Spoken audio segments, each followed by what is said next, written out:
안녕하십니까. 고인의 지혜 채널에 오신 여러분을 진심으로 환영합니다. 여러분, 일본 하면 어떤 것들이 떠오르시나요? 아마 많은 분들이 도요타, 혼다, 야마하, 미쓰비시, 파나소닉, 유니클로 같은 세계적인 브랜드를 떠올리실 겁니다. 이 태양의 나라는 경이로운 속도로 경제를 회복하고 전 세계를 놀라게 한 고도 성장을 이룩했죠. 특히 1960년대부터 80년대까지 사람들은 이 시기를 일본의 기적이라고 부릅니다. 일본인들에게는 배우고자 하는 열망, 근면함, 성실함, 규율, 정직, 그리고 아주 높은 공동체 의식과 같은 특별한 장점들이 있습니다. 오늘 저희 프로그램에서는 이 벚꽃의 나라에서 탄생한 저명한 사업가들의 실제 경험에서 우러나온 29가지 성공 법칙을 여러분께 소개해드리고자 합니다. 이 이야기들이 여러분의 삶에 귀중한 가르침을 선사할 것이라 믿습니다.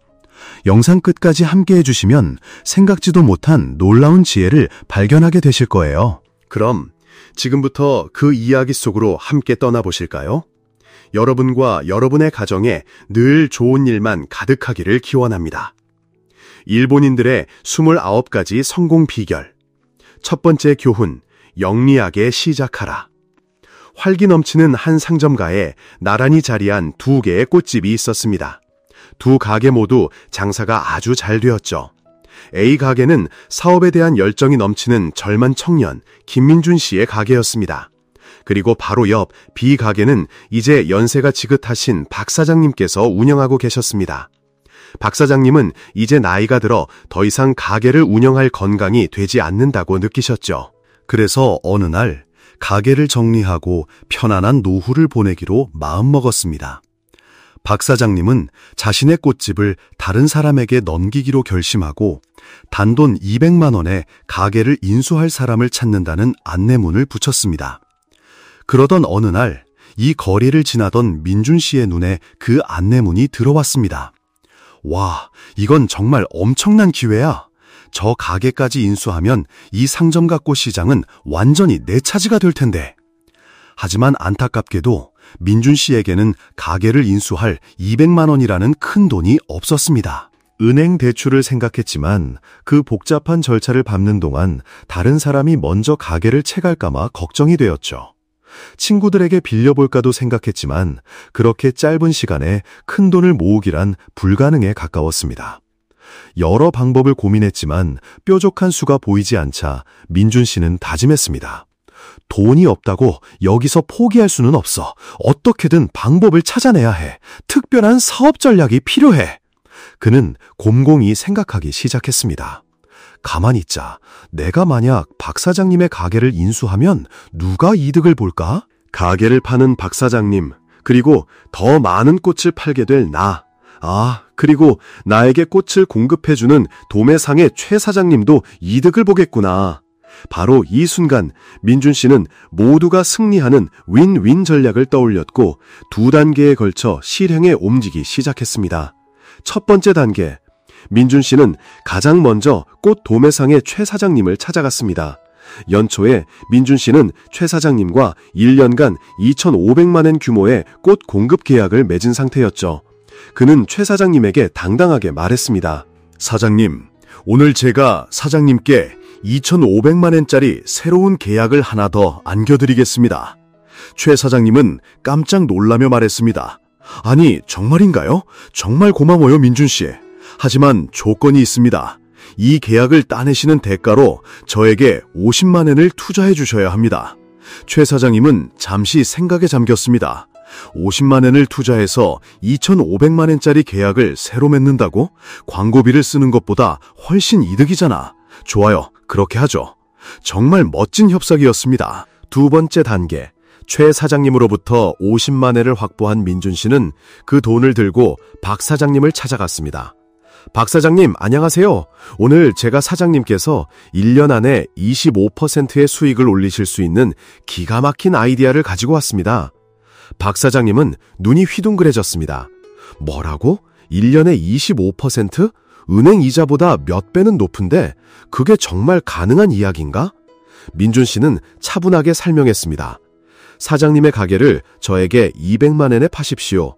그리고 그 돈은 사장님께서 저에게 다시 빌려주시는 것으로 하는 겁니다. 1년 뒤 사장님께서는 250만 엔을 손에 쥐게 되실 겁니다. 그리고 그 이자에 해당하는 50만 엔을 제가 지금 바로 선금으로 드리겠습니다. 박 사장님은 고개를 끄덕였습니다. 들어보니 아주 합리적인 제안이군. 좋네, 동의하겠네. 이렇게 해서 최 사장님은 광고비 지출 없이 새로운 계약을 따내고 민준 씨는 자기 돈 한 푼 들이지 않고 가게를 인수했으며 박 사장님은 50만 엔의 추가 수익을 얻게 되었습니다. 말 그대로 세 사람 모두가 이득을 본 것입니다. 김민준 씨의 창업 이야기에서 우리가 배울 수 있는 교훈은 무엇일까요?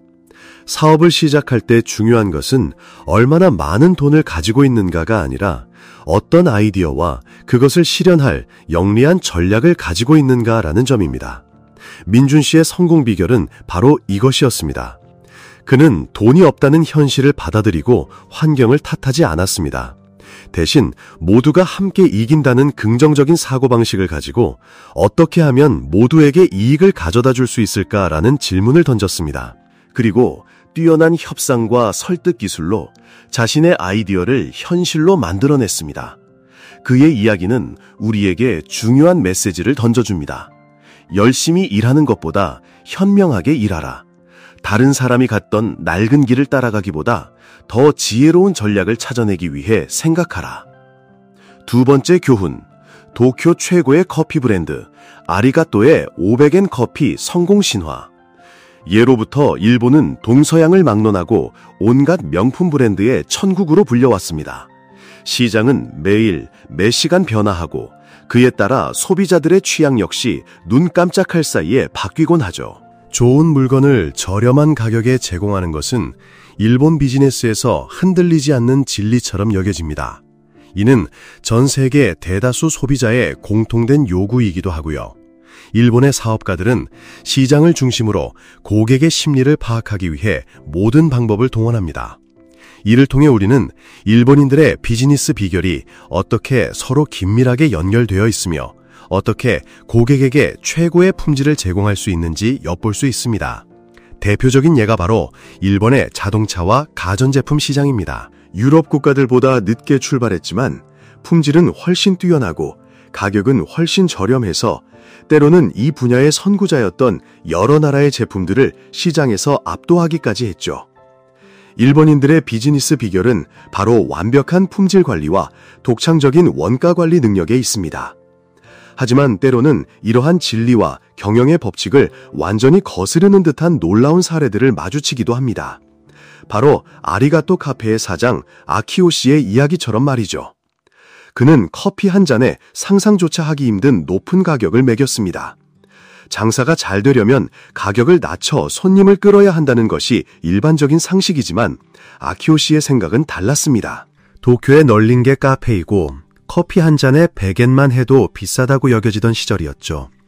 하지만 아키오 씨는 자신만의 특별한 커피를 가지고 있었습니다.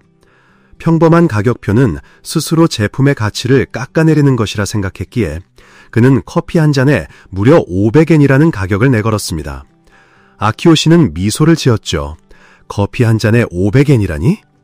그가 제시한 가격은 커피 애호가들과 호기심 많은 사람들 사이에서 엄청난 파장을 일으켰습니다. 대체 그 안에 뭐가 들었길래 한 잔에 500엔이나 하는 걸까? 호기심에 찾아오는 사람들도 있었지만 자신의 고급스럽고 귀족적인 취향을 뽐내기 위해 오는 사람들도 있었습니다. 그렇게 입소문은 꼬리에 꼬리를 물었고 아리가토를 찾는 사람들은 날마다 늘어났습니다.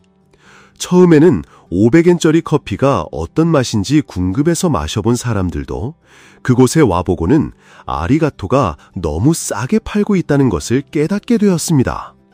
아리가토는 커피만 파는 것이 아니라 그 커피를 담는 잔까지 함께 파는 것이었기 때문이죠. 커피잔은 프랑스에서 수입한 유리로 만들어졌는데 그 잔 하나의 가격만 해도 이미 400엔이었습니다. 거기에 아리가토라는 문구까지 새겨져 있고 특별한 커피까지 담아주는데 500엔이라면 너무나도 저렴한 것이었죠. 집에 잔이 하나만 덩그러니 있는 것은 어색하기에 손님들은 6개의 잔을 모두 모으기 위해 최소 6번은 아리가토를 다시 방문했습니다. 카페 내부는 화려하고 고급스럽게 꾸며져 있었고 서빙하는 직원들은 아름다운 미남 미녀들이었습니다. 커피는 최고의 기술로 내려져 특별히 향긋하고 깊은 맛을 냈죠. 이렇게 고급스러운 공간에서 맛있는 커피를 아름다운 사람들에게 서비스 받는데 500엔이라는 가격은 결코 비싼 것이 아니었습니다. 아리가토는 그렇게 외식업계에 큰 반향을 일으켰습니다. 단지 터무니없이 높은 가격을 책정한 것만으로 아키오 씨는 도시 전체를 떠들썩하게 만들었습니다. 처음에는 그랬지만 정성스러운 서비스 방식과 커피를 마시면 선물까지 받아간다는 사실이 알려진 후에는 모두가 만족스러워했습니다. 그리고 점차 그것이 습관이 되어 아무도 비싸다고 느끼지 않고 오히려 그의 판매 방식에 감탄하고 만족하게 되었죠. 한 인터뷰에서 아키오 씨는 자랑스럽게 말했습니다. 저는 이 방법으로 3가지 이득을 얻었습니다. 첫째, 가게에 손님이 넘쳐나 커피를 더 많이 팔 수 있었죠. 둘째, 프랑스에서 수입한 컵을 많이 팔아 그 자체만으로도 상당한 이익을 남겼습니다. 셋째, 컵에 가게의 이름이 새겨져 있어 손님들이 집에 가져가 사용할 때마다 저를 위해 무료로 광고를 해주는 셈이 되었습니다. 그 이야기를 듣고 나니 정말 대단하면서도 그의 방식에 감탄하지 않을 수 없었습니다. 아리가토 카페는 도쿄의 전설이 되었고 아키오 사장의 하늘을 찌르는 가격 정책 덕분에 세계적인 미식 명소로 자리 잡게 되었습니다. 이를 통해 우리는 비즈니스의 세계가 얼마나 다채로운지 그리고 각자 자신만의 비법으로 성공을 이룰 수 있다는 것을 알 수 있습니다. 끊임없이 창조하고 자신과 상대를 알며 현재 상황 속에서 소비자의 심리와 시장을 분석할 줄 안다면 말이죠. 비싼 데는 그만한 이유가 있다는 심리 또한 이처럼 남들과 다른 가격을 책정할 때 기업들이 계산하는 민감한 요소 중 하나입니다. 세 번째 교훈, 야마하 가와카미 게니치 회장의 위대한 비전. 세계적인 수준이 아니라면 제품이라 부를 수 없다. 일단 무언가를 시작했다면 가능한 최고로 잘해야 한다. 야마하는 전 세계적으로 유명한 일본 브랜드 중 하나입니다. 회사가 영광스러운 정상의 자리에 오르기까지는 전체 임직원의 열정적인 노력과 지칠 줄 모르는 헌신이 있었습니다. 특히 가와카미 게니치 회장의 탁월한 리더십과 최고로 잘하자는 생각을 주변 모든 사람에게 전파하고 영감을 주는 그의 능력이 큰 역할을 했습니다. 야마하라는 거대한 배를 이끌며 수많은 도전을 이겨낸 선장, 가와카미 게니치. 그의 경영 철학은 전 세계를 감탄하게 만들었습니다. 1950년 아버지의 뒤를 이어 4대 회장으로 취임한 그는 자신의 사명을 이렇게 표현했습니다. 회사의 수장으로서 제 책임을 명확히 알고 있습니다. 회사가 어느 정도 성공을 거두고 재정적 여유가 생겼을 때 저는 미래의 사업 프로젝트를 끊임없이 찾고 연구하고 그 씨앗을 뿌려야만 합니다. 그리고 그는 이 말을 즉시 행동으로 옮겼습니다. 바로 피아노 생산에서 오토바이 생산으로 사업을 확장한 것이죠. 당시 시장에는 150개가 넘는 크고 작은 회사들이 치열하게 경쟁하고 있었지만 그는 과감한 결정을 내렸습니다. 그는 일본 국민들의 필요를 충족시키는 것을 넘어 세계적인 수준의 오토바이를 만들기 위해 온 마음과 정신을 쏟아부었습니다. 그에게 세계적인 수준에 도달하지 못하면 제품이라고 부를 수 없다는 신념이 있었기 때문입니다. 가와카미와 엔지니어들은 미국과 유럽 같은 선진 시장을 직접 방문하며 경험을 쌓았습니다. 그 덕분에 야마하가 처음 내놓은 제품들은 기존의 일본 오토바이들과는 완전히 다른 국제적인 기준에 부합하는 현대적인 디자인을 갖출 수 있었습니다. 가와카미는 오토바이 시장에 새로 진입한 만큼 일본 내 다른 어떤 제조사보다 월등히 뛰어난 품질의 제품을 만들어야만 한다는 것을 잘 알고 있었습니다. 그래서 그는 이행정 엔진에 대한 깊은 지식을 가진 기계공학계의 최고 교수를 초빙하여 엔지니어들을 교육하게 했습니다. 교육 중 그 교수는 단호하게 말했습니다. 이행정 엔진을 제대로 만들고 싶다면 처음부터 2년은 걸릴 각오를 해야 합니다. 이 말을 들은 가와카미는 즉시 기술팀에게 신중하게 그러나 동시에 신속하게 작업할 것을 지시하며 이렇게 말했습니다. 일단 시작했으면 할 수 있는 한 최고로 해내시오.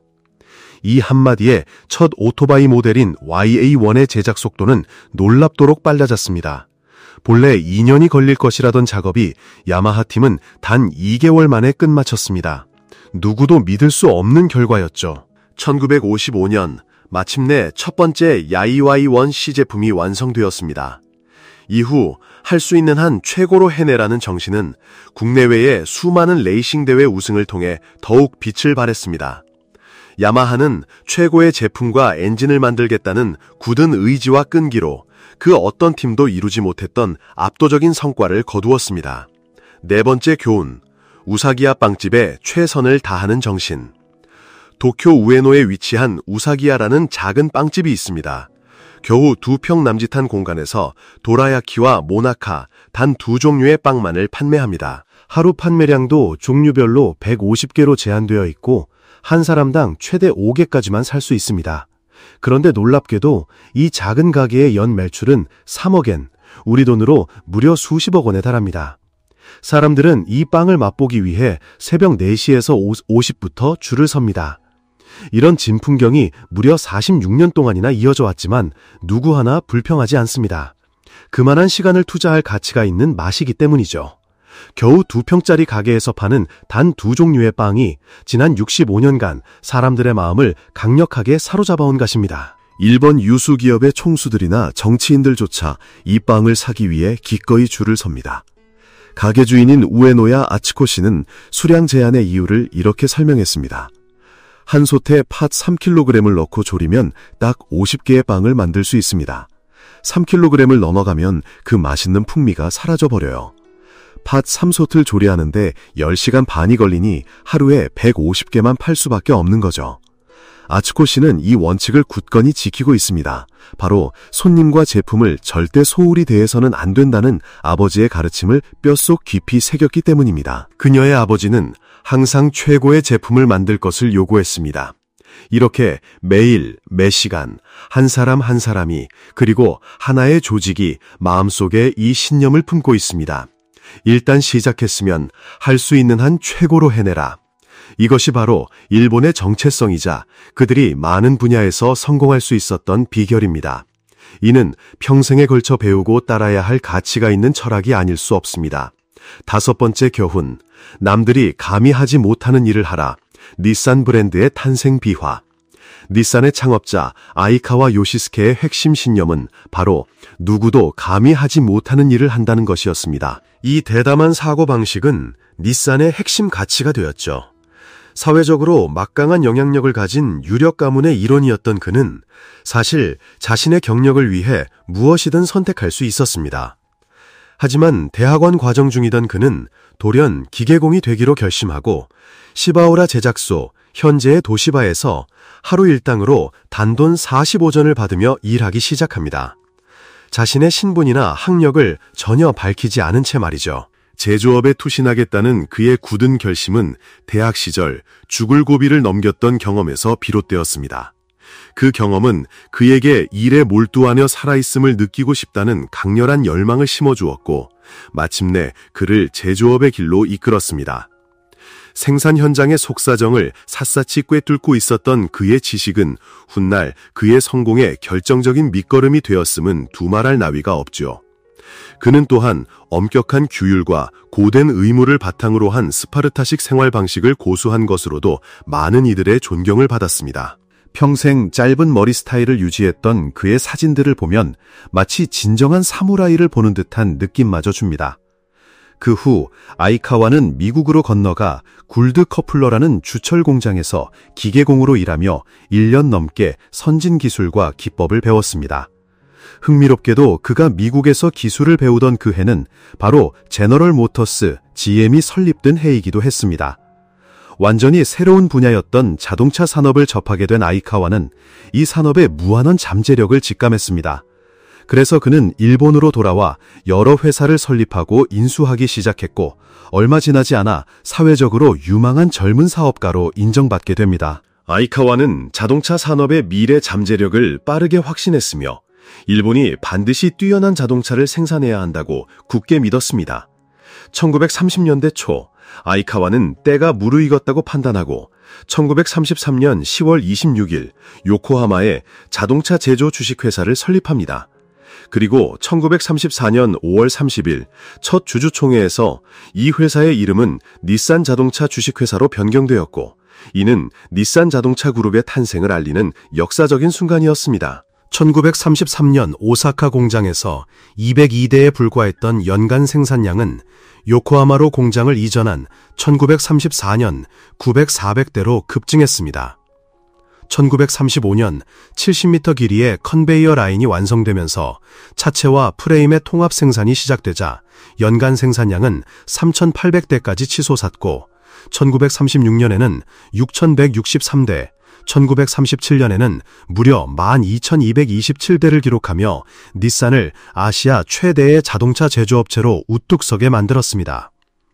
아직 생산량은 적었지만 일본 자본으로 설립된 회사 중에서는 처음으로 자동차 수출을 시작하기도 했습니다. 이렇게 아이카와의 야심찬 꿈은 현실이 되었고 닛산은 세계 시장으로 도약할 수 있는 발판을 마련하게 된 것입니다.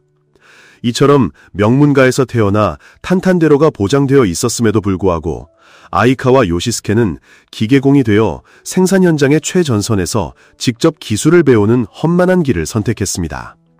그는 일본 자동차 산업의 미래를 위해 자신의 모든 것을 바쳤습니다.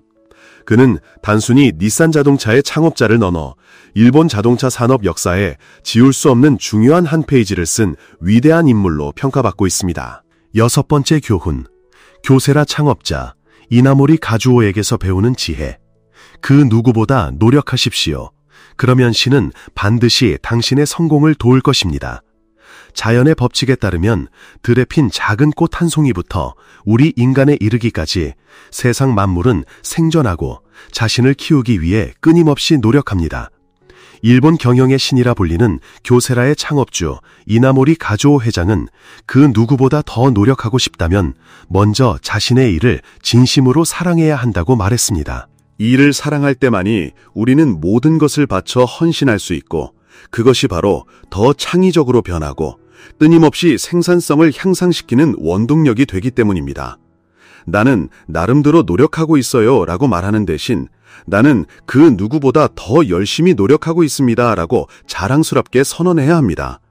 당신이 남들보다 더 노력하는 것은 단지 회사의 이익을 늘리는 데 그치지 않고 자기 자신을 성장시키고 영혼을 정화하는 과정이기도 합니다.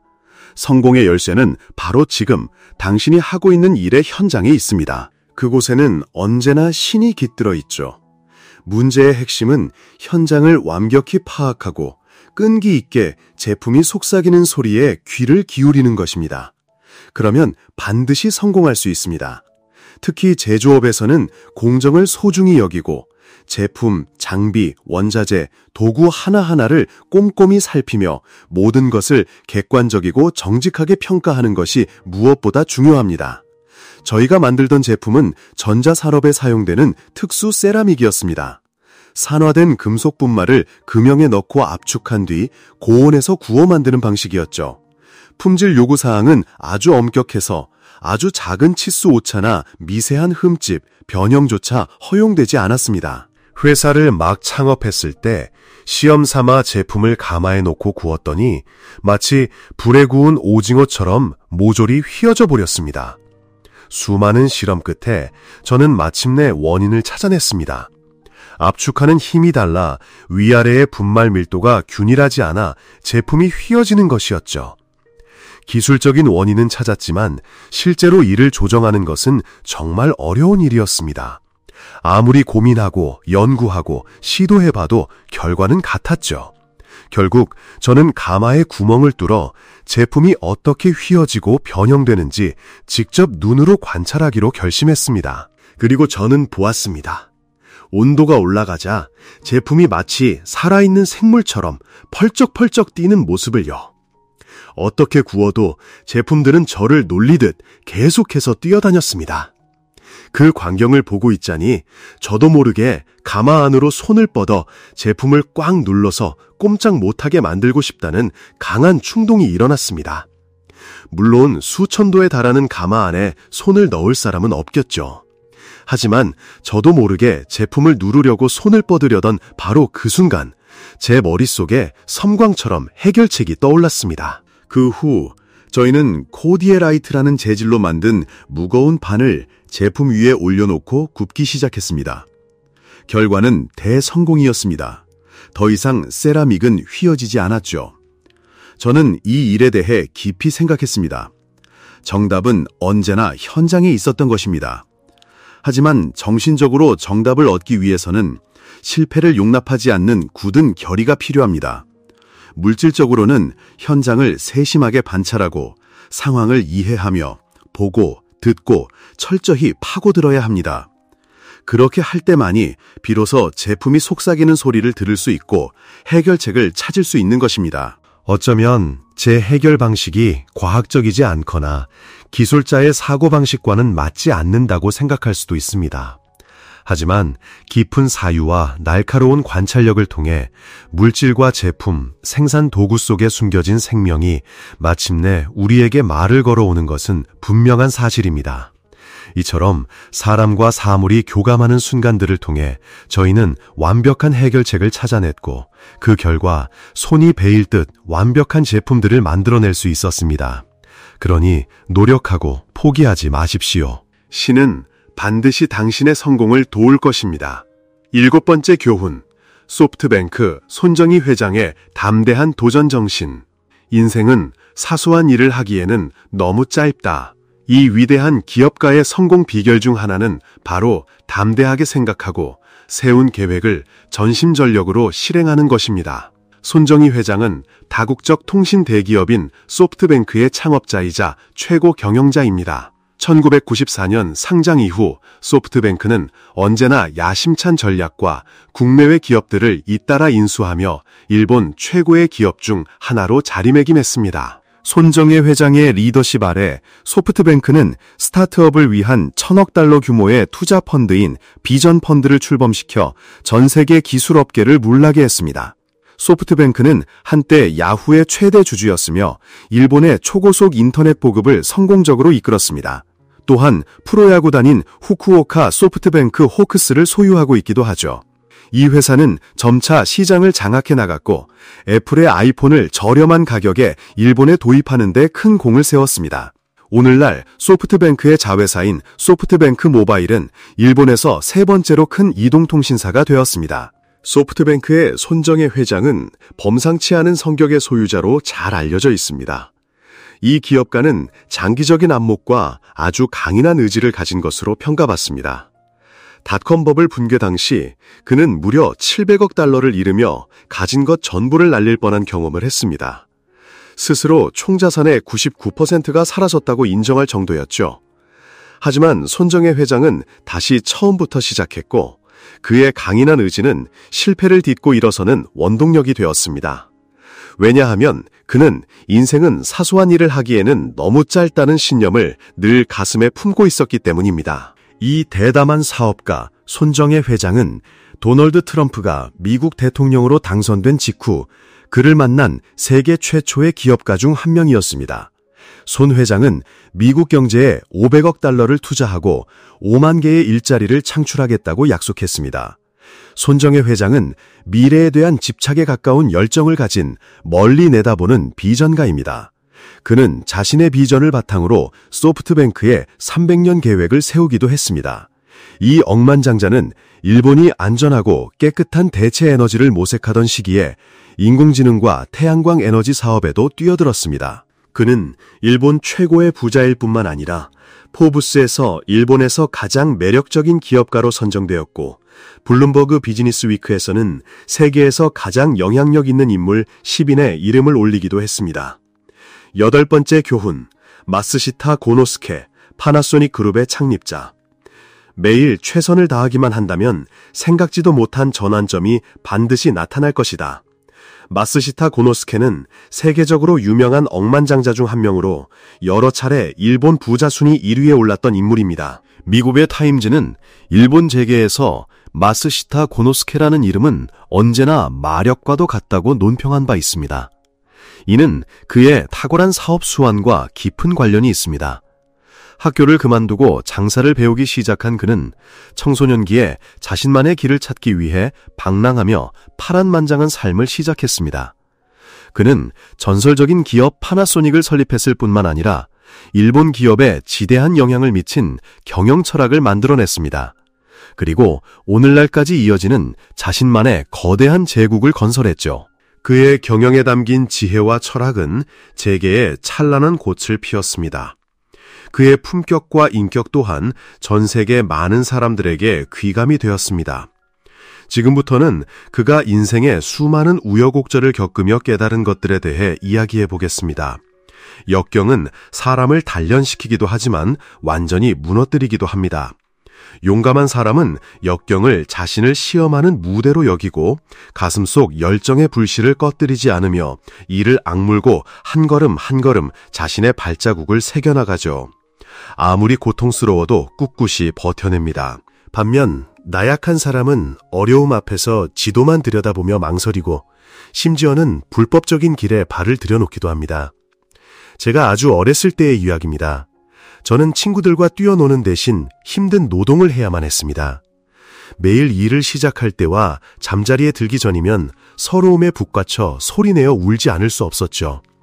그렇게 2주쯤 지나니 눈물조차 말라버렸습니다. 그러던 어느 날 가게 사장님께서 제 손에 돈을 쥐어주시며 말씀하셨습니다. 이건 네 몫이다. 그 돈은 제 인생에서 본 가장 큰 액수였습니다. 저는 잠들기 전마다 그 돈을 꺼내 세러보고는 베개 밑에 숨겨두곤 했습니다. 한밤중에 잠에서 깨면 돈이 잘 있는지 베개 밑을 더듬어 확인하고 나서야 다시 안심하고 잠들 수 있었죠. 돈을 많이 벌려면 정말 뼈를 깎는 노력이 필요하다는 것을 그때 깨달았습니다. 불평불만은 시간 낭비일 뿐, 제 의지만 꺾을 뿐이라는 것을 어린 나이에도 알게 된 겁니다. 그 깨달음이 훗날 저의 성장에 정말 큰 영향을 미쳤습니다. 그렇게 6년 동안 저는 거의 쉬는 날 없이 일했습니다. 여름에는 새벽 5시에 일어나야 했고, 겨울이라고 해봐야 고작 30분 더 잘 수 있었을 뿐이죠. 1년에 쉴 수 있는 날은 단 이틀 뿐이었습니다. 하지만 그 당시에는 그게 당연한 일이었습니다. 주변 모든 사람들이 그렇게 살았으니까요. 그래서 누구도 불합리하다고 느끼지 않았습니다. 저 또한 그것이 지극히 평범한 일상이라고 생각했죠. 매일 73곡에 일어나 가게를 청소하고 물을 깃고 자전거를 닦는 일이 조금도 힘들거나 고되게 느껴지지 않았습니다. 그 고단했던 시절을 떠올리며 저는 이렇게 말하고 싶습니다. 행복이란 우리가 젊었고 무엇도 두렵지 않았다는 것입니다. 저는 한 가지 사실을 굳게 믿습니다. 노력 없이는 결코 보답받을 수 없다는 것입니다. 하늘이 불공평하고 사회가 불공평한 것이 아니라 그저 내 노력이 스스로의 기대에 미치지 못했을 뿐입니다. 그래서 저는 아무리 극한 상황에 처해도 끝까지 버티는 것을 신조로 삼았고, 이는 점차 소비자와 협력사들의 신뢰를 얻는 바탕이 되었습니다. 이 믿음 하나로 저는 단 한 번도 좌절하지 않았습니다. 물론 이성적으로 생각해보면 최악의 불행한 상황에 놓였을 때 누구나 비관과 절망에 빠지기 쉽습니다. 하지만 중요한 것은 역경에 무너지더라도 희망을 잃지 않고 최대한 빨리 다시 일어서는 것입니다. 저는 매일 최선을 다해 노력한다면 생각지도 못한 전환점이 반드시 찾아올 것이라고 생각합니다. 불리한 상황이 지나가기를 기다리면 기회는 자연스럽게 찾아오기 마련입니다. 그러니 봄을 기다리는 벚꽃처럼 차분하게 때를 기다리는 것이 중요합니다. 힘든 시기야말로 자신을 돌아보고 성찰하고 연구할 수 있는 절호의 기회입니다. 깊은 생각 속에서 좋은 계획이 나오고 멋진 아이디어가 떠오를 수 있습니다. 시간을 낭비할까 걱정하지 말고 무엇이든 할 일을 찾으십시오. 평소 소홀했던 기술 교육이나 고객 서비스 시스템을 다시 점검하고 보완하는 것처럼 말이죠. 1962년 67세가 된 마쓰시타 고노스케는 잠시 무대 뒤로 물러서기로 결심하고 파나소닉의 사장직에서 물러나 회장직을 맡았습니다. 하지만 불과 3년 후 경기 침체가 다시 찾아오자 고위를 넘긴 이 노장은 다시 한번 경영의 최전선으로 돌아올 수밖에 없었습니다. 일본 경제가 인플레이션으로 흔들리며 시장 상황이 크게 악화되었기 때문입니다. 1964년 그는 파나소닉의 회장 신분으로 영업본부장직을 잠정적으로 겸임하기로 결정합니다. 이 직책을 맡으며 그는 젊은 시절의 그 뜨거운 열정을 다시 불태우기 시작했습니다. 매일 정해진 시간에 출근하며 수많은 업무를 직접 챙겼죠. 마쓰시타의 헌신적인 노력과 리더십 아래 회사는 위기에서 벗어나 다시 한번 눈부신 성장의 역사를 써내려갔습니다. 그 경제적으로 어려웠던 시절 전국에 200개가 넘는 대리점들은 그에게서 새로운 동력을 얻었고 깊은 감사를 표했습니다. 1973년 심각한 석유 파동이 닥치자 해외 자본에 의존하던 기업들은 속수무책으로 무너졌습니다.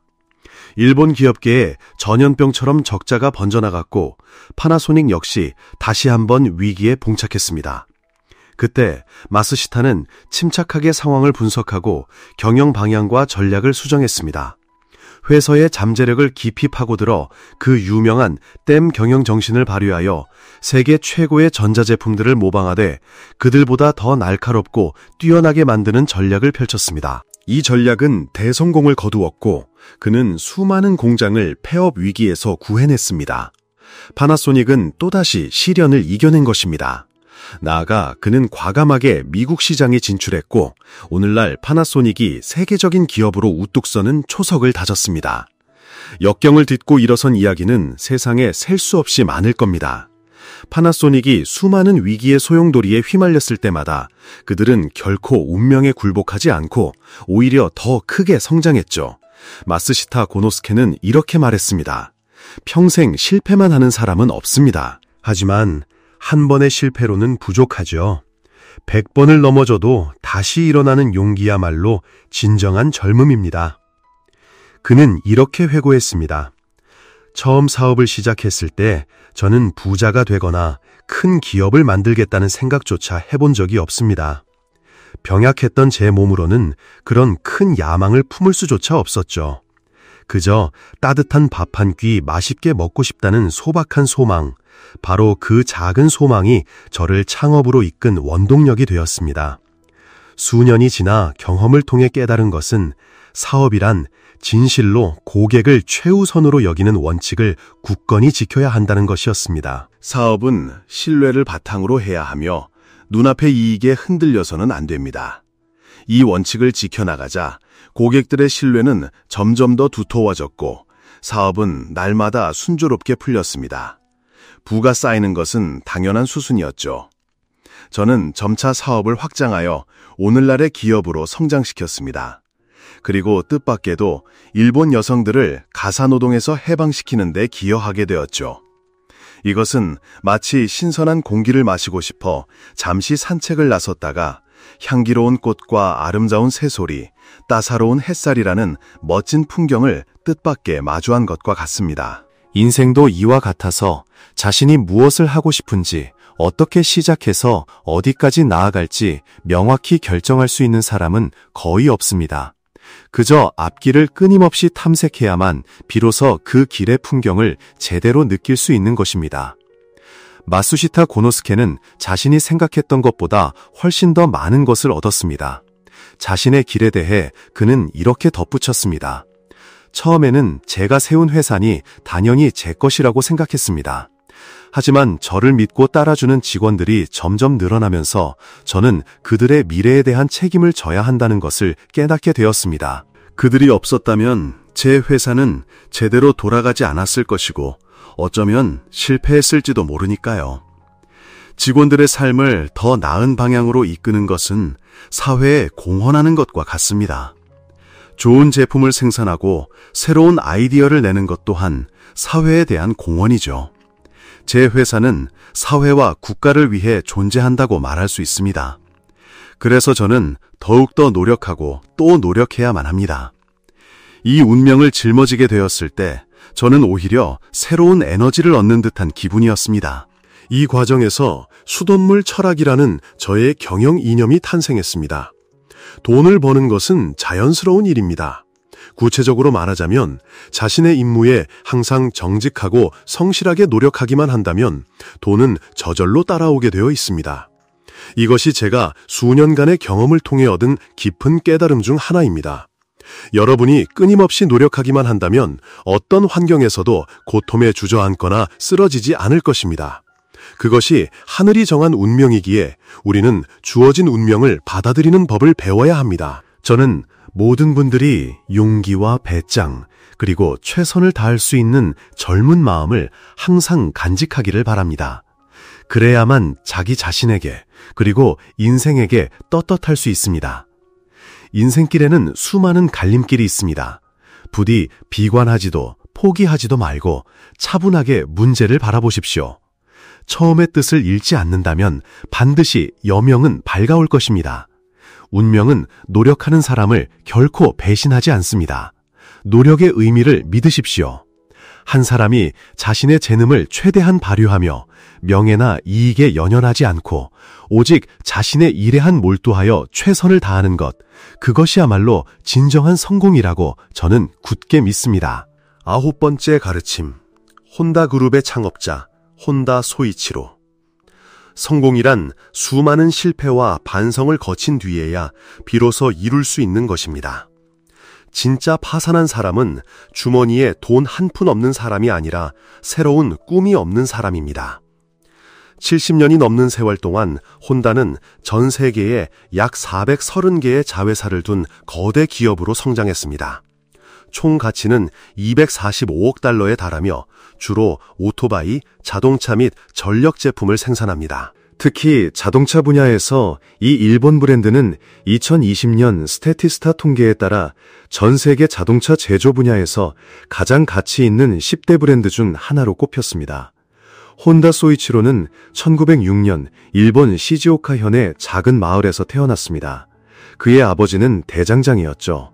어린 시절 소이치로는 아버지가 일하는 모습을 곁에서 지켜보는 것을 무척 좋아했고 이를 통해 스스로 장난감을 만드는 법을 터득했습니다. 그가 아버지로부터 물려받은 가장 큰 자산은 바로 기계를 향한 뜨거운 애정이었습니다. 눈부신 성공을 이루기까지 그는 수없이 많은 실패를 겪었습니다. 그는 이렇게 말했습니다. 제게 성공이란 수많은 실패와 반성을 거듭한 끝에 얻어지는 것입니다. 사실 우리가 하는 모든 일에서 성공은 단 1%에 불과하며 나머지 99%는 실패로 이루어져 있습니다. 엔지니어는 실패를 통해 귀중한 교훈을 얻지만 성공에서는 아무것도 배우지 못합니다. 실패는 성공으로 가는 기회가 될 수 있지만 현재의 성공이 미래의 성공을 보장해주지는 않습니다. 그는 굳게 믿었습니다. 진짜 파산한 사람은 주머니에 돈 한 푼 없는 사람이 아니라 새로운 꿈조차 없는 사람입니다. 20세기 초 한 작은 마을에 처음으로 자동차가 나타났습니다. 그 모습은 어린 소이치로의 마음을 단숨에 사로잡았고 그는 자신만의 자동차를 만들겠다는 꿈을 품게 되었죠. 15살이 되던 해 그는 도쿄의 항공기 부품 공장에서 일하며 기계에 대한 열정을 키워나갔습니다. 그의 가장 큰 꿈은 오직 자동차를 만드는 것이었기에 사장이 자동차 제작 아이디어를 제안하자마자 그는 모든 것을 쏟아부었습니다. 마침내 그는 경이로운 자동차를 만들어냈고 그 차는 일본 챔피언십에서 우승을 차지했습니다. 그때 혼다 소이치로의 나이는 고작 18살이었습니다. 고향으로 돌아온 그는 21살의 젊은 나이에 피스톤링과 같은 자동차 부품을 전문으로 생산하는 자신의 회사를 설립했습니다. 하지만 야심차게 만든 제품을 도요타에 가져갔을 때 그들은 구매를 거절했습니다. 그는 다시 학교로 돌아가야 했고 선생님과 친구들로부터 그런 터무니없는 것을 설계하다니 멍청이 같으니 라는 조롱과 비웃음을 견뎌내야 했습니다. 그러나 그는 굴하지 않았습니다. 2년간의 끈질긴 연구와 실험 끝에 마침내 그는 완벽한 피스톤링 설계에 성공했고 도요타는 그의 제품을 사들였습니다. 공장을 짓기 위해 혼다에게는 콘크리트가 필요했습니다. 하지만 당시 일본 정부는 제2차 세계대전을 준비하고 있었기에 자재를 구할 수가 없었죠. 현실이 될 것만 같았던 꿈이 또다시 산산조각 나는 듯 했습니다. 하지만 아니었습니다. 그에게 포기란 선택지에 없었으니까요. 그는 굳은 결심과 인내로 결국 공장을 지었고 마침내 자동차 피스톤 링을 생산할 수 있게 되었습니다. 그런데 또다시 재앙이 덮쳤습니다. 미군이 소이치로의 공장을 폭격하여 거의 모든 것이 파괴되었습니다. 절망하는 대신 그는 모든 직원을 불러 모아 이렇게 외쳤습니다. 어서 밖으로 나가 저 비행기들을 보게. 저들이 떨어뜨리는 보조 연료통이 바로 우리가 생산에 필요한 원자재일세. 혼다에게는 삶이 던져주는 모든 것이 기회였습니다. 설상가상으로 지진이 그의 공장을 완전히 무너뜨렸고 혼다는 결국 피스톤 생산 라인을 도요타에 팔아야만 했습니다. 전쟁 후 일본은 극심한 물자 부족에 시달렸고 혼다는 가족의 식량을 사러 갈 자동차 기름조차 없었습니다. 막다른 길에 몰렸을 때 그는 잔디깎기 기계에 있던 작은 모터를 자신의 자전거에 붙여볼 생각을 떠올렸습니다. 바로 그 순간 세계 최초의 모터 자전거가 탄생한 것입니다. 이내 이웃들이 달려와 자신들을 위해서도 모터 자전거를 만들어 달라고 부탁했습니다. 그는 가지고 있던 모터를 전부 사용할 때까지 자전거에 모터를 달아주었죠. 그러자 그는 이 새로운 발명품을 위한 모터를 만들 공장을 세우기로 결심했습니다. 하지만 자본이 없었습니다. 그는 포기하지 않고 기막힌 아이디어를 떠올렸습니다. 그는 일본 전역에 18,000개의 자전거 가게 주인 한 명 한 명에게 편지를 썼습니다. 자신의 오토바이가 저렴하고 모든 사람에게 이동수단을 제공해줄 일본의 교통 문제에 대한 해결책이라고 말하며 투자를 요청했습니다. 자신의 획기적인 발명품을 통해 일본의 재건에 기여할 수 있다고 설득했습니다. 이 진심 어린 편지는 3,000명이 넘는 자전거 가게 주인들의 마음을 움직였고 혼다는 그들의 투자금으로 첫 제품을 생산할 수 있었습니다. 하지만 그 당시 오토바이는 너무 크고 투박해서 일본에서 거의 팔리지 않았습니다. 제품이 실패한 것을 본 그는 다시 한번 오토바이를 완전히 뜯어 고쳐 훨씬 가볍고 작게 만들기로 결심했습니다. 그는 그것을 슈퍼커브라고 불렀고 이 제품은 하룻밤 사이에 엄청난 성공을 거두었습니다. 그는 일항으로부터 상을 받기도 했습니다. 1946년 혼다 소이치로는 혼다 기술연구소라는 새로운 사업체를 설립했습니다. 그는 더 저렴한 오토바이 생산에 집중했고 그의 선택은 옳았습니다. 그는 다른 엔진들보다 훨씬 가볍고 조용하며 안정적인 엔진을 만들어내며 큰 성공을 거두었습니다. 소이치로는 끈기 있고 열정적인 기술자로서 빛났을 뿐만 아니라 다음 세대에게 열정의 불꽃을 전달하는 사람이었습니다. 혼다는 1948년 일본에서 혼다 소이치로와 부지사와 타케오에 의해 설립되었습니다. 처음에는 자전거에 부착하는 보조 동력 장치를 생산하는 것으로 시작했죠. 1년 후 혼다는 드림이라는 이름의 전설적인 모델을 공식적으로 선보였습니다. 1949년 10월 혼다 모터는 마침내 세계 최초의 경량 오토바이인 혼다 드림을 성공적으로 만들어냈습니다. Y 스위치로는 이 제품에 꿈의 힘, 파워 오브 드림스라는 슬로건을 붙였습니다. 이 제품과 함께라면 자신의 모든 꿈이 현실이 될 것이라 믿었기 때문입니다. 불과 몇 달 만에 판매량은 급증하여 당시 기록적인 생산량이었던 9개월간 1,500대의 공장 생산량으로도 수요를 감당할 수 없을 정도였습니다. 혼다의 성장 속도는 그 누구도 믿을 수 없을 만큼 경이로웠습니다. 1953년 혼다는 벨리와 첫 스쿠터인 주노 같은 여러 전략 제품을 야심차게 출시했지만 안타깝게도 시장의 반응은 차가웠습니다. 회사는 다시 한번 심각한 재정 위기에 직면했고 파산 직전까지 내몰렸죠. 바로 그때 혼다 소이치로는 또다시 모두가 미쳤다고 생각할 만한 아이디어를 내놓습니다. 바로 세계적인 명성을 자랑하는 아이로브맨 TT 레이스에 참가하겠다는 것이었습니다. 그는 당시로서는 정말 무모하게 들리는 말을 했습니다. 일본에서 이길 필요는 없습니다. 저는 먼저 세계 무대에서 이기고 싶습니다. 하지만 경기가 열리는 장소에 도착한 소이치로는 눈앞에 펼쳐진 광경에 큰 충격을 받았습니다. 그는 마치 경주용 바이크들의 엄청난 속도에 압도당한 듯 했습니다. 도저히 우리가 이길 방법이 없어. 내가 정말 큰 실수를 했구나. 하지만 그는 자신의 꿈을 결코 포기하지 않았습니다. 마침내 1959년 6월 아이로브맨 TT 레이스에 참가하겠다고 선언한 지 5년 만에 일본 최초의 레이싱팀인 혼다팀은 공식적으로 대회에 참가하여 120cc 부문에서 6위라는 값진 성과를 거두었습니다. 그리고 1961년 그들은 전설적인 TT 레이스에서 그야말로 세계를 뒤흔들었습니다. 혼다팀이 125cc와 250cc 두 부문 모두에서 1위부터 5위까지의 모든 순위를 휩쓸어버린 것입니다. 1974년 혼다는 혼다 시빅을 출시하며 또 한 번의 역사를 씁니다. 당시 미국의 최고 자동차 제조사들과 거대 기업 토요타조차 통과하지 못했던 미국의 엄격한 배기가스 규제 기준을 충족시킨 최초의 자동차가 된 것이죠. 그리고 영광의 정점에 섰을 때 소이치로는 동료들과 팬들에게 이렇게 말했습니다. 사람들이 보는 저의 성공은 단 1%에 불과합니다. 하지만 그들이 보지 못하는 99%가 있습니다. 그것이 바로 저의 실패입니다. 그는 1991년에 세상을 떠났지만 그의 이야기는 여러 세대에 걸쳐 영원히 마르지 않는 영감의 원천이 되고 있습니다. 세계적인 기업 혼다의 창업주, 혼다 소이치로의 삶은 그야말로 끊임없는 노력과 창의력의 연속이었습니다. 가난한 어린 시절을 딛고 일어나 맨손으로 사업을 시작했고 수많은 실패를 겪었지만 결국에는 강력한 혼다 제국을 건설해냈습니다. 개인에 대한 존중. 혼다의 핵심 경영 철학 중 하나는 바로 인간 존중입니다. 혼다에서는 인적 자원의 질을 매우 중시하며 이는 개인을 존중하는 문화를 통해 드러납니다. 1956년에 공식적으로 제정된 이 인간 존중 철학은 모든 개인은 생각하고 추론하고 가치를 창조할 수 있는 능력을 가진 유일무이한 존재라는 믿음에서 시작되었습니다.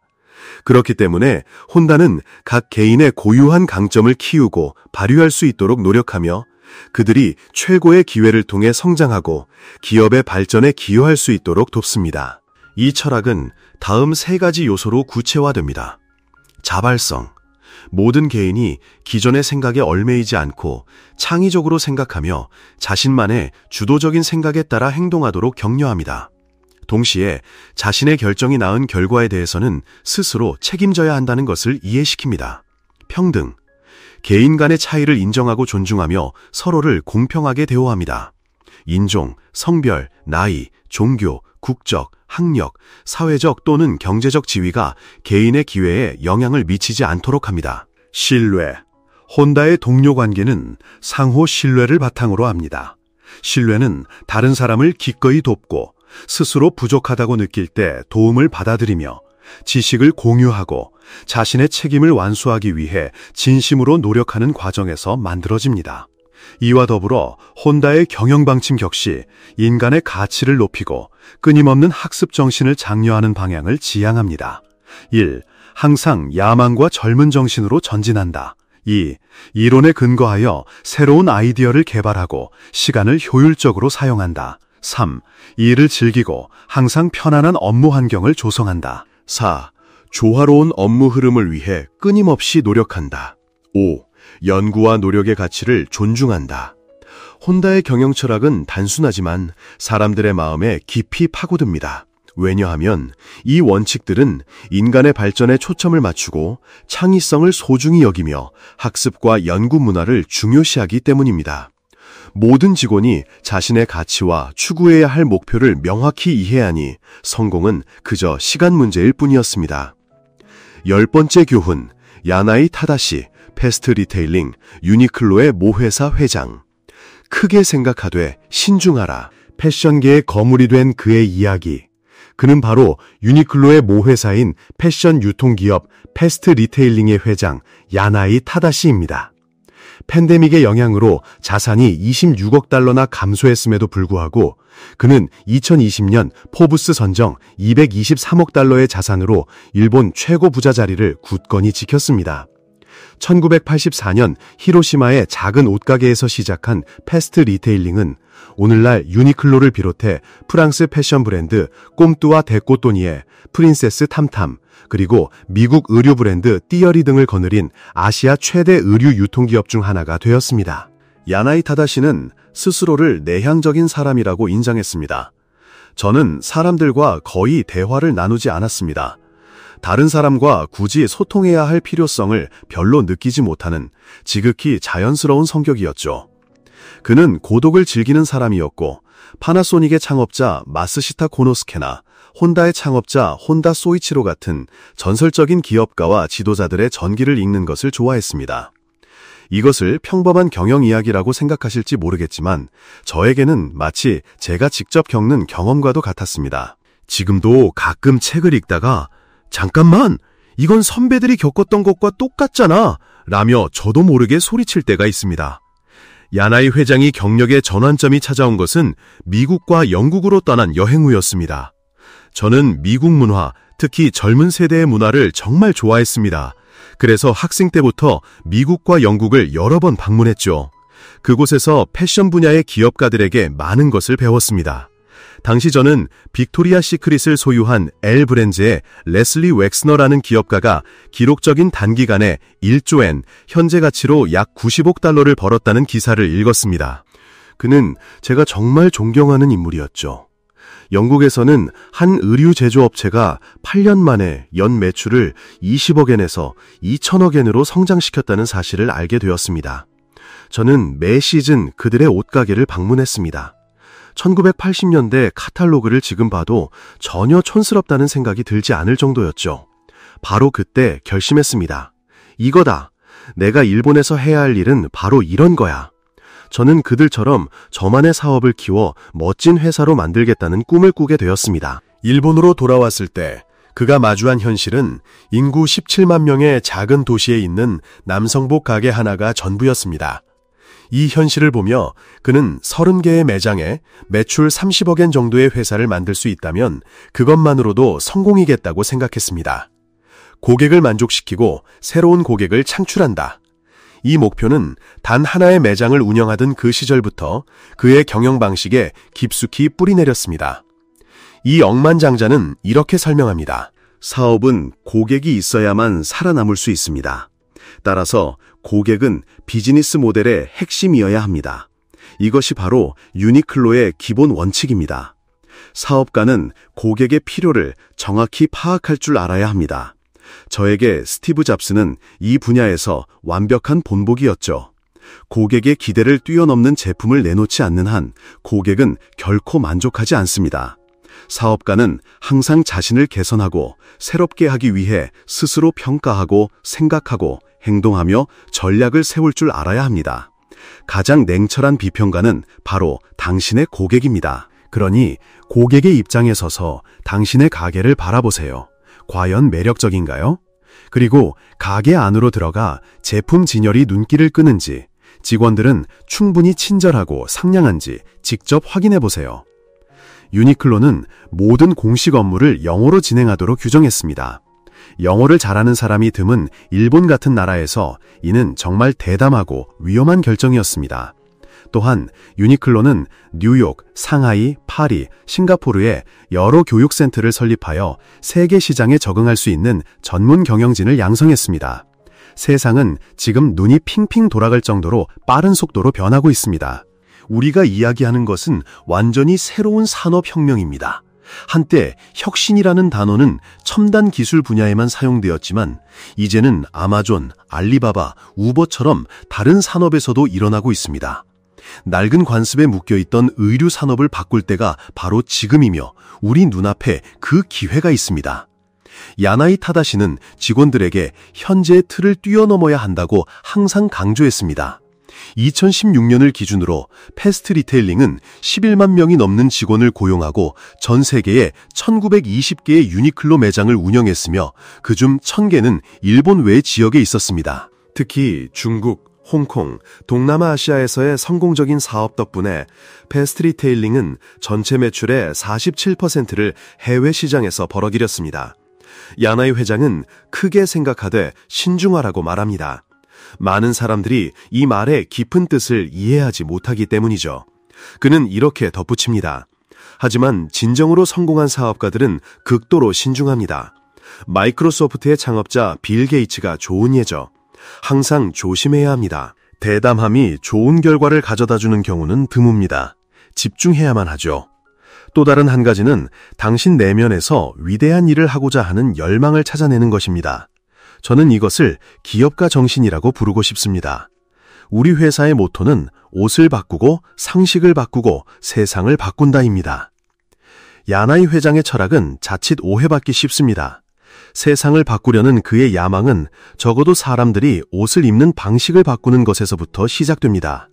신중하고 무모함을 피하며 돈을 너무 중시하지 마십시오. 저는 살면서 단 한 번도 돈을 위해 일한 적이 없습니다. 돈 버는 것에는 관심이 없죠. 만약 돈이 당신을 움직이는 동기라면 당신에게는 희망이 없습니다. 너무나 많은 기업가들이 회사를 상장시켜 돈을 버는 것을 목표로 삼지만 돈은 순식간에 사라집니다. 수천억 원을 벌 수도 있겠죠. 하지만 그 돈도 결국은 사라질 겁니다. 그는 이런 소박한 철학을 자신의 근무 시간 관리에도 적용합니다. 야나이 회장은 항상 아침 5시에 일어나 6시 45분까지 회사에 도착합니다.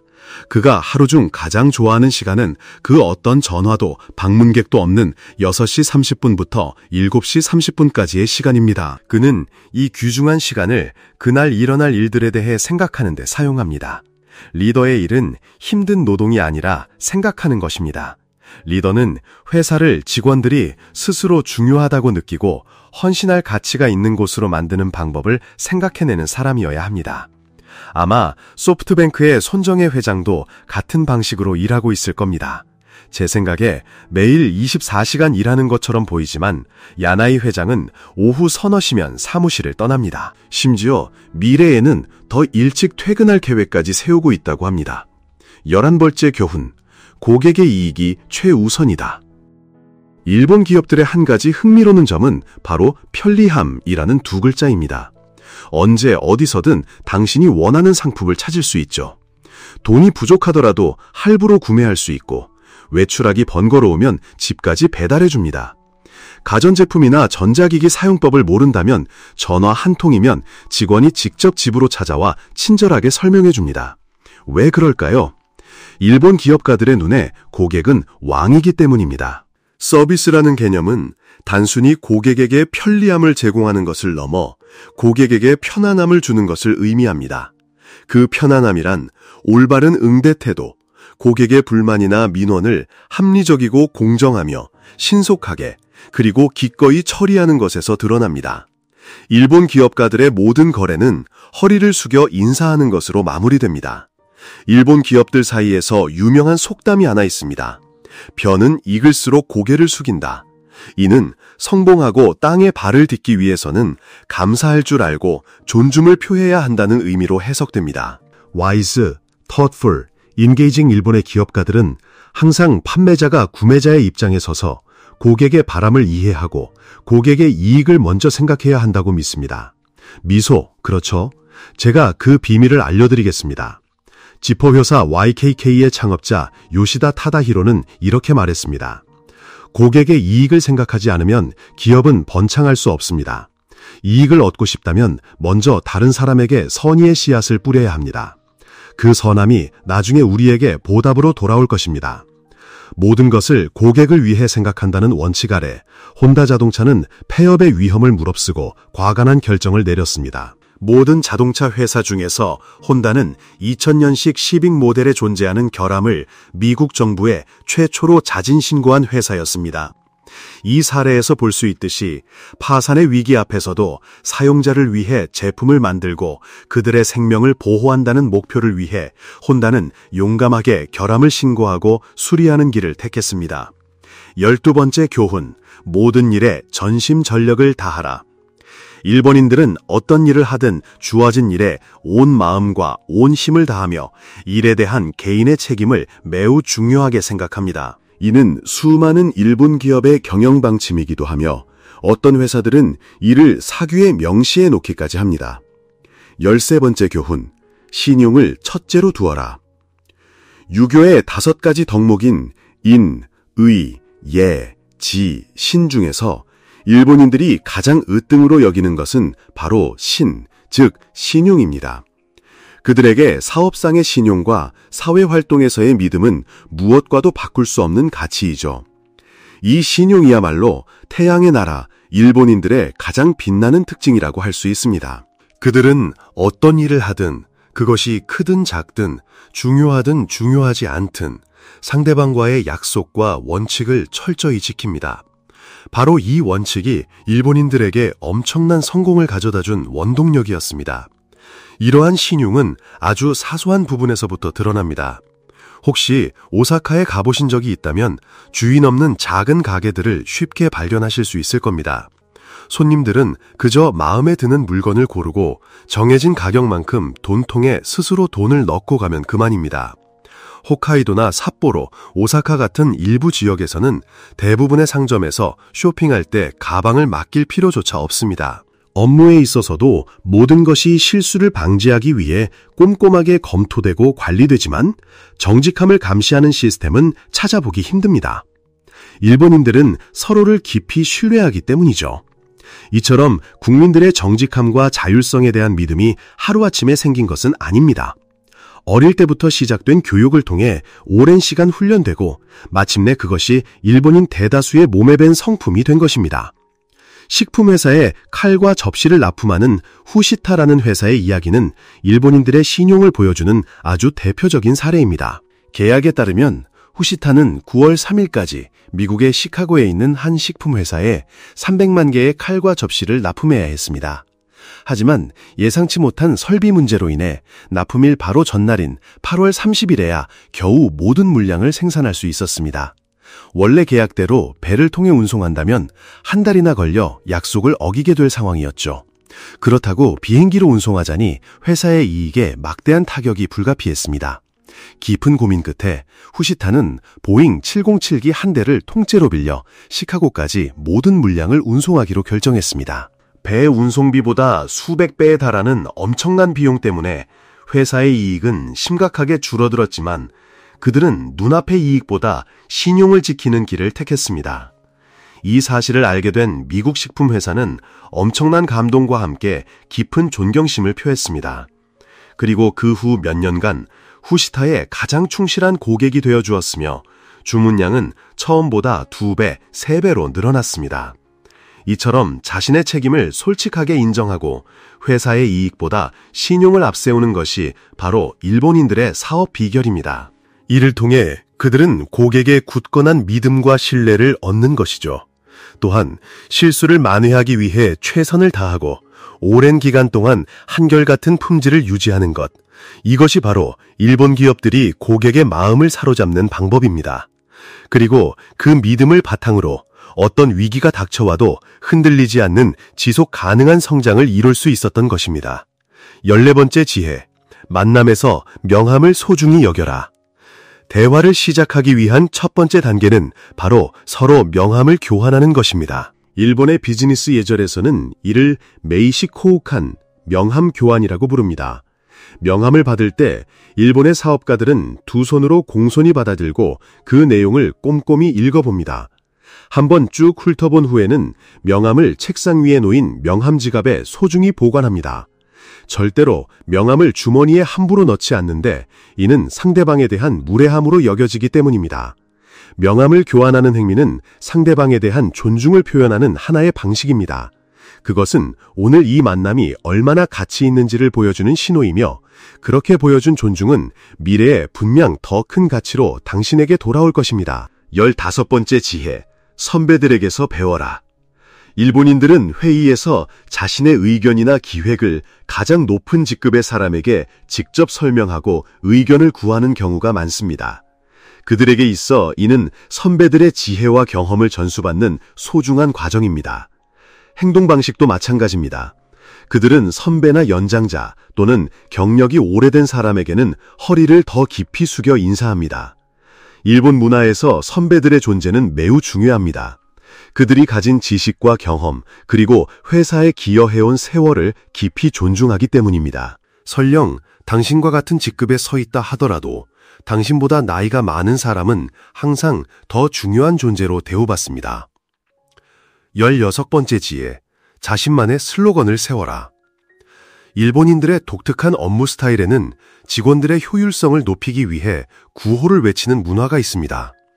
많은 일본 기업들은 활기찬 업무 분위기를 조성하기 위해 아침마다 다 함께 모여 힘찬 구호로 하루를 시작하곤 하죠.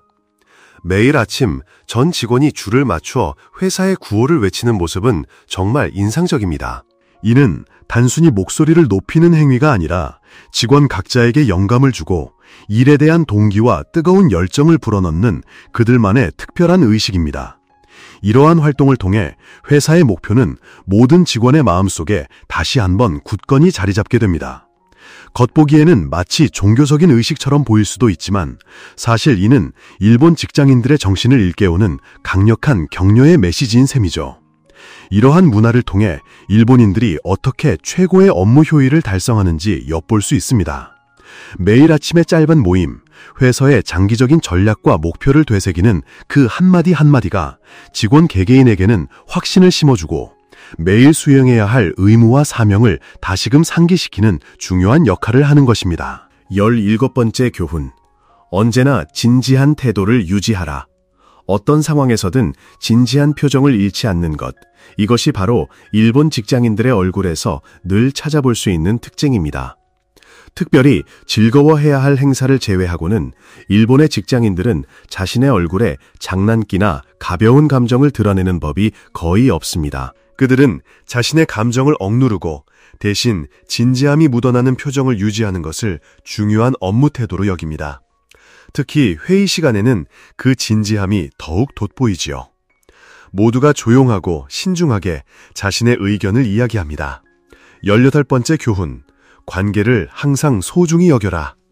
일본인들은 그 어떤 것보다 인간관계를 최우선으로 생각합니다. 새로운 관계를 맺을 때 이 점은 가장 먼저 고려되는 요소이지요. 일본 비즈니스맨들의 공통적인 특징은 바로 뛰어난 적응력입니다.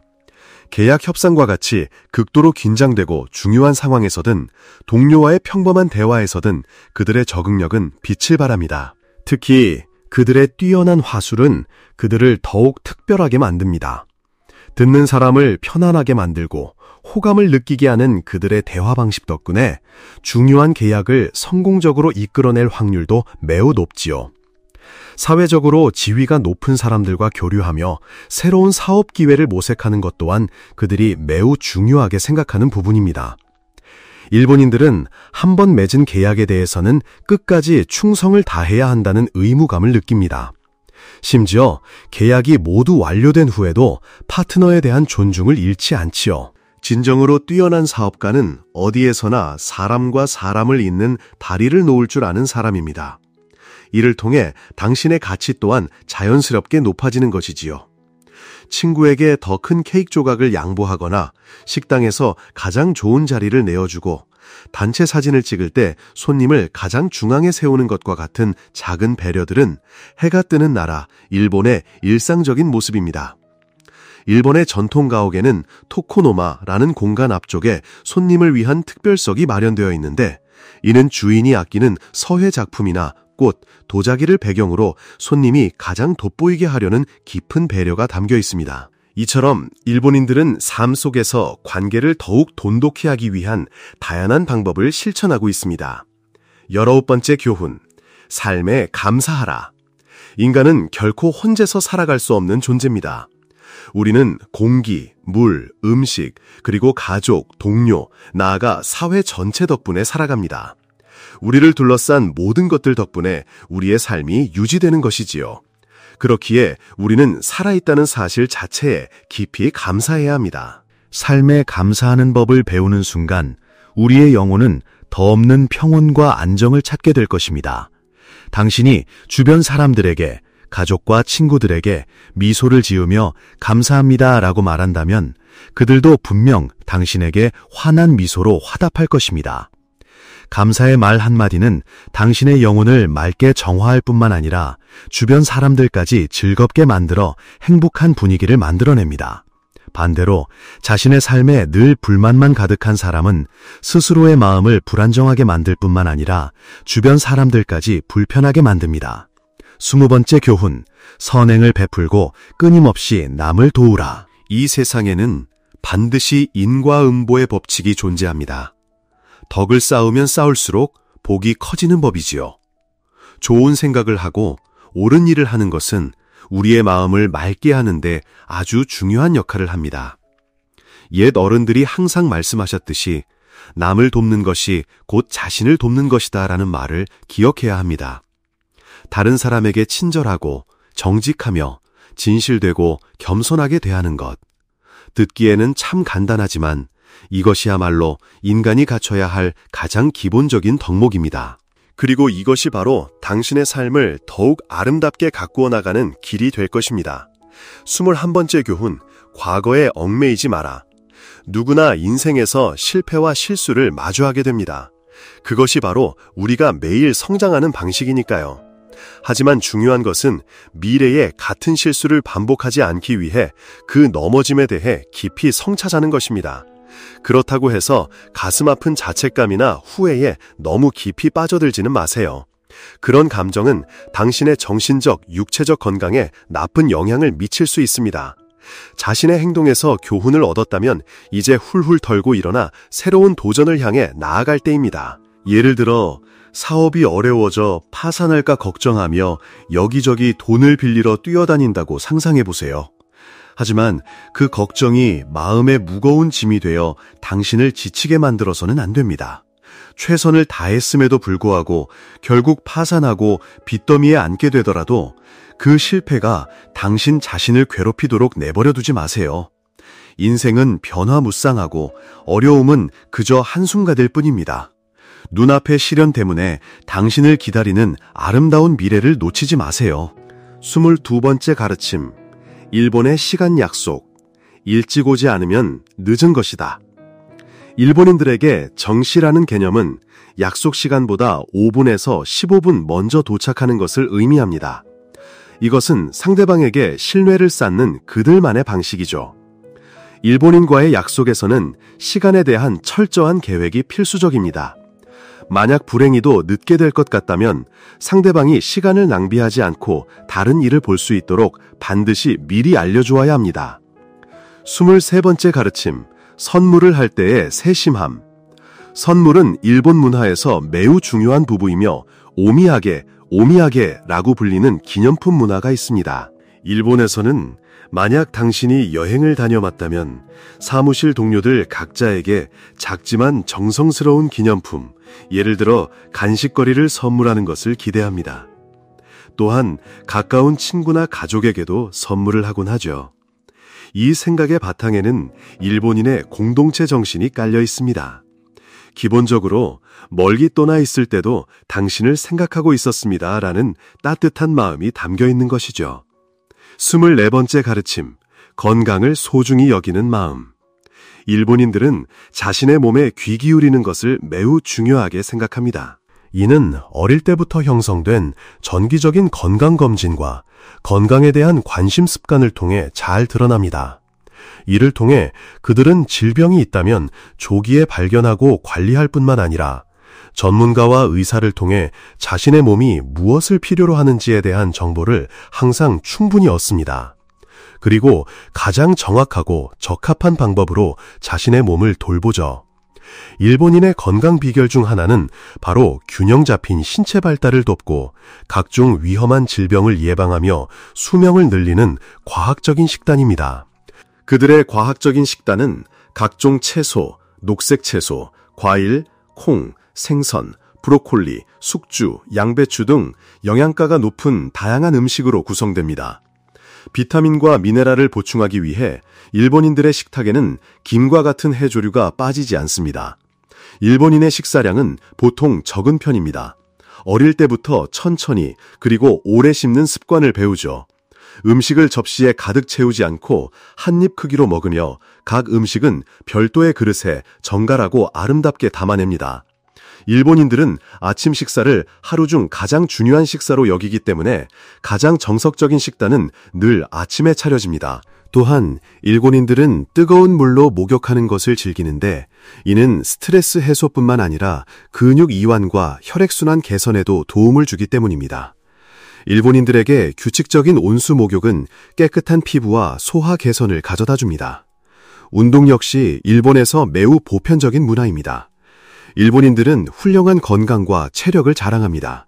활동적인 그들은 매일의 삶 속에 자연스럽게 운동을 녹여냅니다. 사회적으로도 자전거 타기, 걷기, 하이킹을 장려하는 환경이 조성되어 있죠. 위에서 언급된 일본인들의 비결을 우리 삶에 맞게 꾸준히 실천한다면 우리도 그들처럼 건강한 몸과 마음을 가꿀 수 있을 것입니다. 25번째 가르침, 몸에 밴 예의범절. 일본 문화는 정중함을 매우 중시합니다. 존댓말인 경어 사용부터 가게 점원이 물건을 들어 문 밖까지 배웅해주는 모습까지 모든 것에 예의가 깃들어 있습니다. 식당에 들어서는 순간부터 길을 물어보면 손으로 직접 그린 상세한 지도를 받거나 심지어 목적지까지 직접 안내를 받기도 합니다. 일본인에게 예의란 이기적인 마음을 버리고 무언가 돌려받을 것을 생각하지 않고 다른 사람을 위하는 것입니다. 일본인들은 긴 줄을 서면서도 불평 한마디 하지 않으며 교통체증 때문에 화를 내는 사람도 큰 소리를 내거나 한숨을 쉬고 째려보는 사람도 거의 찾아보기 힘듭니다. 그들은 마치 늘 평온하고 절제된 분위기 속에서 살아가는 것처럼 보입니다. 그들은 항상 원칙을 철저히 지키므로 당신을 위해 규칙을 어겨줄 것이라고 기대해서는 안 됩니다. 26번째 가르침, 늘 환경을 보호하려는 의식. 벚꽃의 나라 사람들은 자신들이 활동한 장소를 늘 깨끗하게 정리합니다. 길거리에 함부로 버려진 종이컵이나 비닐봉지를 거의 찾아볼 수 없습니다. 상인들은 매일 가게 앞을 쓸고 닦으며 같은 동네 주민들은 정기적으로 함께 모여 대청소를 합니다. 27번째 가르침, 언제나 공동체의 모든 구성원을 하나로 모으는 것. 일본에서는 마음에 들지 않는 사람을 포함해 모든 사람을 초대하는 문화가 있습니다. 친한 친구 몇 명과 맥주를 마시러 가거나 마음에 맞는 동료 몇 명만 따로 불러내는 일은 거의 찾아보기 힘듭니다. 일본 사람들은 설령 2차에 초대받지 않았더라도 그 자리에 남아 어색해하는 사람은 아무도 없다고 하지요. 그 자리에 있는 모든 사람은 단체 사진에 함께 등장하며 이 사람이 내 친척인지 친구인지 혹은 전혀 모르는 사람인지 신경 쓰는 이는 아무도 없습니다. 이렇게 모두를 아우르는 문화는 우리에게 모든 사람을 포용하고 나와 다른 사람을 있는 그대로 받아들이는 법을 가르쳐 줍니다. 28번째 가르침, 타인의 재산을 존중하라. 일본 사람들은 자신의 것이 아닌 물건에 결코 손을 대지 않습니다. 만약 누군가 길가에 손수건을 떨어뜨렸다면 그것을 발견한 사람은 가장 가까운 분실물 센터에 가져다 주어 주인이 쉽게 찾을 수 있도록 돕습니다. 그리고 물건에 자물쇠가 걸려있지 않다고 해서 그것을 가져가도 된다는 의미는 결코 아닙니다. 오히려 부끄러움을 느껴야 할 일이지요. 29번째 가르침, 더 많이 경청하는 법을 배우라. 일본인들은 조용하게 소통합니다. 그들은 대체로 수줍음이 많고 겸손하며 인내심이 강한 편이지요. 상대방이 말을 마칠 때까지 기다렸다가 자신의 의견을 이야기합니다. 그들은 진정한 경청의 달인들입니다. 다른 사람의 말이 끊기지 않고 자신의 견해를 온전히 표현할 기회를 주는 것은 매우 중요합니다. 바로 그 순간 상대방은 마음을 열고 진솔한 이야기를 나누게 되며 우리는 그들의 이야기에 귀를 기울이게 됩니다. 상대방의 관점에서 이해하려 노력할 때 우리는 섣부른 판단을 멈추게 됩니다. 우리가 다툼을 멈추고 토론을 시작할 때 목소리는 자연스럽게 낮아지고 대화 속에서 어느 누구도 다른 사람을 압도하려 하지 않게 됩니다. 더 나아가 일본인들은 대화 중간에 찾아오는 침묵의 순간마저 소중히 여기고 존중합니다. 오늘 고인의 지혜 채널과 함께해 주신 모든 분들께 진심으로 감사드립니다. 오늘의 이야기가 여러분의 마음에 작은 울림을 주었다면 좋아요와 구독 버튼을 눌러주세요. 또한 이 지혜를 주변의 소중한 사람들과 공유해 주시고 여러분의 깊이 있는 생각과 느낌을 아래 댓글로 남겨주시면 저희에게 큰 힘이 됩니다.